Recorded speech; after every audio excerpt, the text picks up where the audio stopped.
ഒരു വ്യക്തിയുടെ ആരോഗ്യ പരിപാലനത്തിൽ ഏറ്റവും പ്രാധാന്യം ആഹാരത്തിന് തന്നെയാണ്.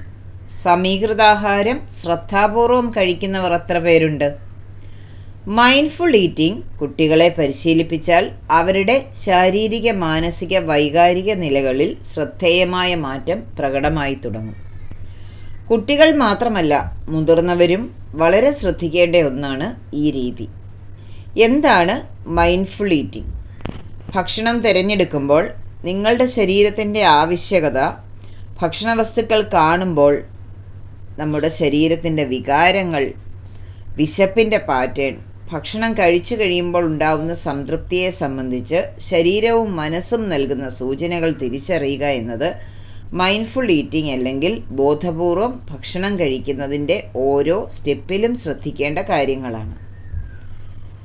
എല്ലാ ഇന്ദ്രിയങ്ങളുടെയും സൂചനകൾ ഉൾക്കൊണ്ട് വേണം ഭക്ഷണം തിരഞ്ഞെടുക്കുവാനും കഴിക്കാനും സംതൃപ്തി നേടാനും.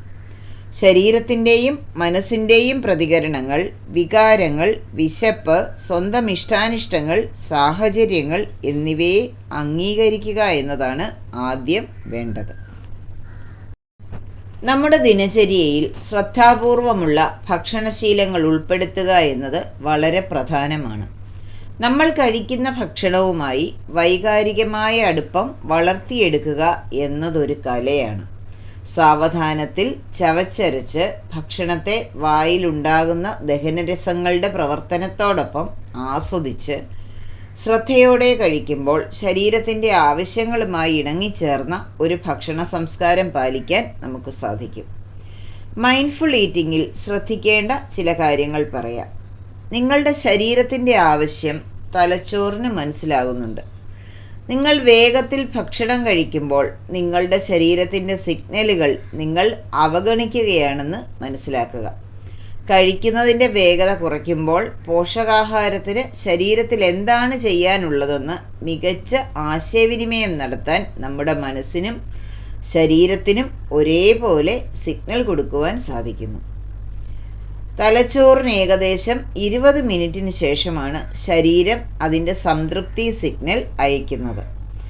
സന്തോഷത്തോടെ ഭക്ഷണത്തെ കാണുക, അതിനോട് വൈകാരികമായ അടുപ്പം സൃഷ്ടിക്കുക, മണം അനുഭവിക്കുക, സ്പർശിച്ചു നോക്കുക. ഓരോ തവണയും ആഹാരം വായിലിടുമ്പോൾ 25 തവണയെങ്കിലും ചവയ്ക്കുക. ഇത്തരം ശീലങ്ങൾ ദഹനം സുഗമമാക്കാനും അമിതാഹാരം ഒഴിവാക്കുവാനും സഹായിക്കും. ശരീരത്തിൻ്റെ വിശപ്പ് സിഗ്നലുകൾ അറിയുന്നത് എങ്ങനെ? ആദ്യം ശ്രദ്ധിക്കേണ്ടത് മനസ്സിനെയാണ്. എന്നാൽ മനസ്സ് പറയുന്നത് ശരീരത്തിലൂടെ തിരിച്ചറിയുവാനും സാധിക്കും. ശരീരം നമുക്ക് തരുന്ന സിഗ്നലുകളെ എങ്ങനെ തിരിച്ചറിയാം? മാനസിക സമ്മർദ്ദം, ദുഃഖം, കോപം, നിരാശ, ഏകാന്തത, വിരസത തുടങ്ങിയ വൈകാരിക സിഗ്നലുകൾ ലഭിക്കുമ്പോൾ ഭക്ഷണം കഴിക്കാൻ തോന്നാറുണ്ടോ? ശരീരം പറയുന്ന സിഗ്നലുകൾ എങ്ങനെ മനസ്സിലാക്കാമെന്ന് നോക്കാം. വയർ മുരളുന്നതായി അനുഭവപ്പെടാം, ഊർജം കുറയുന്നത് പോലെ തോന്നും, ചെറുതായി തല കറങ്ങുന്നത് പോലെ തോന്നും. നമ്മുടെ ശരീരത്തേക്കാൾ വിശപ്പിനെ പറ്റി നമ്മളോട് സംസാരിക്കുന്നത് നമ്മുടെ മനസ്സാണ്. ആഹാരത്തിനായുള്ള താല്പര്യം ആദ്യമുണ്ടാവേണ്ടത് മനസ്സിൽ തന്നെയാണ്. പണ്ടുള്ളവർ പറയുന്നത് വിശപ്പാണ് ഏറ്റവും വലിയ കറിയെന്നല്ലേ.